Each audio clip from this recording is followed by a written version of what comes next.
Hello students, हम पढ़ रहे हैं चैप्टर 3 विद्युत रसायन इलेक्ट्रोकेमिस्ट्री।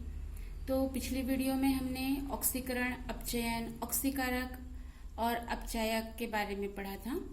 आज का हमारा टॉपिक है विद्युत अपघटनी चालकता और विद्युत अपघट्य क्या होते हैं, विद्युत अनपघट्य क्या होते हैं, ये कितने प्रकार के होते हैं और विद्युत अपघट्य पदार्थों की चालकता को प्रभावित करने वाले कारक।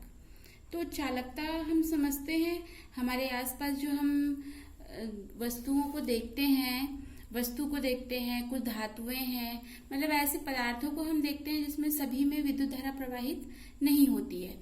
तो ऐसे जो पदार्थ होते हैं जिसमें विद्युत धारा प्रवाहित होती है उसको कहते हैं चालक या कंडक्टर। तो इसके उदाहरण होते हैं कॉपर, सिल्वर, जिंक, एल्युमिनियम और भी बहुत सारी धातुएं। और जिसमें विद्युत धारा प्रवाहित नहीं होती है, ऐसे पदार्थ जिनमें विद्युत धारा प्रवाहित नहीं होती है वो क्या कहलाते हैं, कुचालक या नॉन कंडक्टर, या इसको बोलते हैं विद्युत रोधी या फिर इंसुलेटर।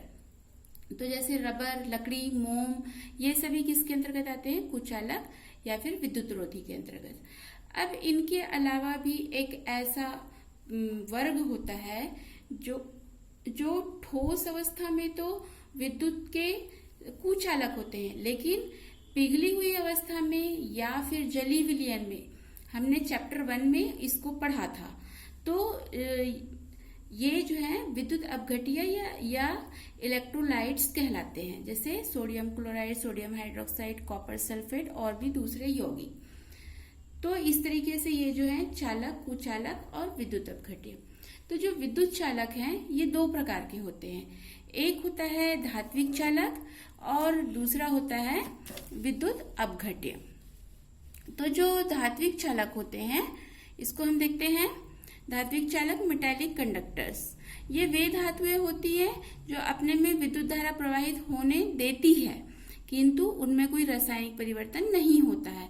मतलब जैसे अपने घर का आपने स्विच देखा है जिसमें कॉपर की या एल्युमिनियम की तार लगी होती है, तो उसमें कोई रासायनिक परिवर्तन नहीं होता है, केवल वो विद्युत धारा प्रवाहित होती है। अब विद्युत धारा जो प्रवाहित होती है उसका कारण क्या है, जो विद्युत धारा प्रवाहित होती है उसमें जो उसके इलेक्ट्रॉन होते हैं, जो धातु होता है उसका इलेक्ट्रॉन जो है मुक्त रूप से गमन करते हैं, इसलिए विद्युत धारा प्रवाहित होती है। और जो धातु होती है वो उसके बाह्यतम कोश में जो इलेक्ट्रॉन रहते हैं वो मुक्त रूप से गमन करती है, तो इसके कारण से इसमें विद्युत धारा प्रवाहित होती है। तो ये कहलाता है धात्विक चालक। और विद्युत अपघट्य या इलेक्ट्रोलाइट्स, अभी बताए यहाँ पर कि क्या होते हैं विद्युत अपघट्य, जो ऐसे पदार्थ जो पिघली हुई अवस्था में या फिर जली विलयन में विद्युत धारा का चालन करते हैं, ऐसे विद्युत अपघट्य कहलाते हैं। तो जिनका और उसमें क्या होता है वो रासायनिक अपघटन हो जाता है। तो इसके उदाहरण आते हैं अम्ल, क्षार, लवण। नेक्स्ट है विद्युत अपघटनी चालन। अब जैसे कि नाम से पता चल रहा है विद्युत अपघटनी चालन, विद्युत अपघटनी मतलब कुछ विद्युत अपघट्य पदार्थ है जिसमें विद्युत धारा का चालन होता है। तो किसी विद्युत अपघट्य के विलयन से विद्युत धारा का प्रवाह विद्युत अपघटनी चालन कहलाता है। आपने विद्युत अपघट्य का विलयन बनाया, जैसे आपने सोडियम क्लोराइड ले लिया और उसका विलयन बनाया, अब उसमें जब आप इलेक्ट्रोड लगा करके विद्युत धारा प्रवाहित करेंगे तो उसमें विद्युत धारा प्रवाहित होगी, तब उसको क्या कहेंगे, विद्युत अपघटनी चालन कहेंगे। तो ये था धात्विक चालक और विद्युत अपघट्य। देन नेक्स्ट है विद्युत अनपघट्य। अब जैसे हमने अभी पढ़ा कि विद्युत अपघट्य क्या होते हैं, जो पदार्थ में विद्युत धारा प्रवाहित होती है, लेकिन वो भी कब, जब पिघली हुई अवस्था में होता है या जलीय अवस्था में होता है, ठोस अवस्था में नहीं होगा।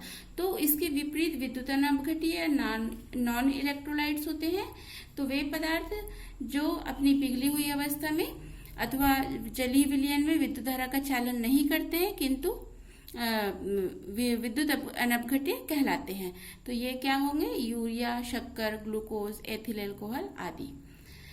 तो ये हमने पढ़ा विद्युत अपघट्य और विद्युत अनपघट्य। तो विद्युत अपघट्य जो पदार्थ होते हैं वो सभी समान रूप से आयनित नहीं होते हैं, इसलिए इसके वर्गीकरण की आवश्यकता पड़ी। तो हम देखते हैं विद्युत अपघट्यों का वर्गीकरण, क्लासिफिकेशन ऑफ इलेक्ट्रोलाइट्स। तो आयनन के आधार पर इसको दो भागों में बांटा गया है, एक है प्रबल विद्युत अपघट्य और दूसरा है दुर्बल विद्युत अपघट्य। जो स्ट्रॉन्ग इलेक्ट्रोलाइट्स और वीक इलेक्ट्रोलाइट्स। तो जो प्रबल विद्युत अपघट्य होते हैं वो क्या होते हैं, वे अपघट्य जो जलीय विलयन में पूर्णतः आयनित हो जाते हैं। जो पूर्ण रूप से आयनित हो जाएंगे वो क्या कहलाएंगे, प्रबल विद्युत अपघट्य। जैसे sodium chloride, potassium chloride, hydrogen chloride और सोडियम हाइड्रोक्साइड, ऐसे और भी यौगिक होते हैं। और दुर्बल विद्युत अपघट्य जैसे इसका विपरीत होता है कि वे पदार्थ वे विद्युत अपघट्य या वे पदार्थ जिनका जलीय विलयन में बहुत कम आयनन होता है और अत्यधिक तनु करने पर भी वो पूर्ण रूप से आयनित नहीं होते हैं, तो ये दुर्बल विद्युत अपघट्य कहलाते हैं। जैसे कि आपका CH3 COOH और H2CO3 और भी यौगिक होते हैं। तो ये प्रबल विद्युत अपघट्य और दुर्बल विद्युत अपघट्य। नेक्स्ट हमारा टॉपिक है विद्युत अपघट्य पदार्थों की विद्युत चालकता को प्रभावित करने वाले कारक, फैक्टर अफेक्टिंग इलेक्ट्रोलिटिक कंडक्शन। तो इसमें जो है ये 8 पॉइंट आपको देखना है। तो फर्स्ट है अंतर आयनिक आकर्षण, इंटर आयोनिक अट्रैक्शंस, आयनों का विलायकन, सॉल्वेशन ऑफ आयंस, विलायक की श्यानता, विस्कोसिटी ऑफ सॉल्वेंट, ताप, आयनन की मात्रा, डिग्री ऑफ डिसएसोसिएशन, आयनों की गतिशीलता, मोबिलिटी ऑफ आयंस, विलयन की तनुता, डाइल्यूशन ऑफ सॉल्यूशन और विलायक की प्रकृति। तो हम इन 8 पॉइंट को एक एक करके देखते हैं। तो फर्स्ट है अंतर आयनिक आकर्षण। तो जैसे कि ये हम एक छोटे से चित्र से समझते हैं कि जैसे हमने एक बीकर में विद्युत अपघट्य को घोल दिया। अब ये जो विद्युत अपघट्य हमने घोला है, ये इसमें क्या होगा, जो विलेय पदार्थ है जिस विद्युत अपघट्य को घोला है, तो उसमें क्या होगा कि जो आयन है उसमें यदि प्लस और माइनस आयन रहेंगे, तो जो प्लस और माइनस आयन रहेंगे उनके बीच में, ये विद्युत अपघट्य के बीच में बहुत अधिक अंतर आयनिक आकर्षण होगा, मतलब विलेय विलेय अन्योन क्रिया होगी। तो यदि विलेय विलेय अन्योन क्रिया अधिक होती है तो उसमें आकर्षण अधिक होगा और आयन गति नहीं कर पाएंगे, और जब आयन गति नहीं कर पाएंगे तो इसकी चालकता कम होगी। मगर यदि तनु विलयन बनाते हैं तो तनु विलयन बनाने पर आयरन की मात्रा अधिक हो जाएगी और वो जो है उसकी चालकता अधिक होगी। नेक्स्ट पॉइंट है आयनों का विलायकन। आयनों का विलायकन का मतलब क्या है कि अब जो विलायक पदार्थ है, विलायक पदार्थ में विलेय पदार्थ को घोला जा रहा है, मतलब विद्युत अपघट्य को घोला जा रहा है, तो इसमें विलेय और विलायक के मध्य आकर्षण होगा।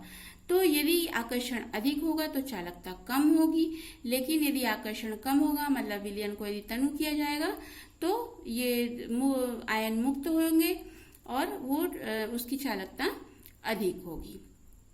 विलायक की श्यानता।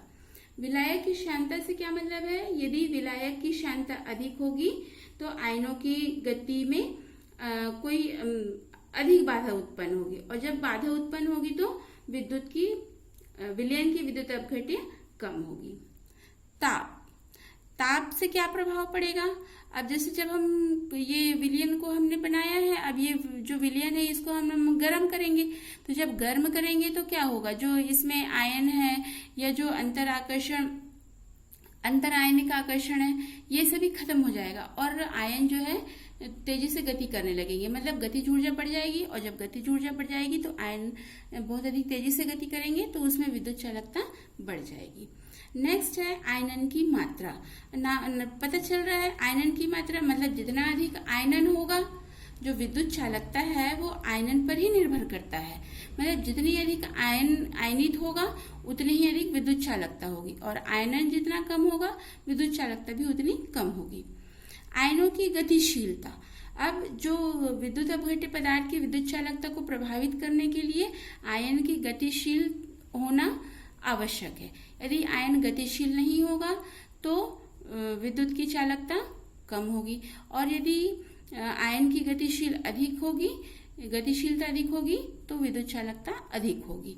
तो ये किस पर निर्भर करेगा, आयनों के आकार पर। यदि आयन का आकार बड़ा होगा तो आयन की चालकता प्रभावित होगी, यानी कि कम होगी, और यदि आयन का आकार छोटा होगा तो वो अधिक अच्छे से गति कर पाएगा। देन नेक्स्ट है विलयन की तनुता। तो विलयन की तनुता मतलब जितना अधिक विलयन तनु होगा तो आयनन उतना अधिक होगा और विद्युत चालकता उतनी ही अधिक होगी। विलायक की प्रकृति, यदि विलायक जो है उसके जिस विलायक का परावैद्युतांक और ध्रुवणता अधिक होगी तो उसकी चालकता भी उसमें जो विद्युत अपघट्य मिला रहेगा उस पदार्थ की चालकता भी अधिक होगी, क्योंकि उसमें आयनन अधिक होगा। ध्रुवी विलायक लेंगे तो अधिक आयनित होगा और अधिक आयनित होगा तो उसकी विद्युत चालकता अधिक होगी। तो आज हमने विद्युत अपघट्य, विद्युत अनापघट्य और विद्युत अपघट्य के प्रकार और विद्युत अपघट्य पदार्थों की विद्युत चालकता को प्रभावित करने वाले कारकों को पढ़ा। तो आप वीडियो को देखिए और उसको समझिए और वीडियो को लाइक, शेयर और सब्सक्राइब करिए। Thanks for watching this video.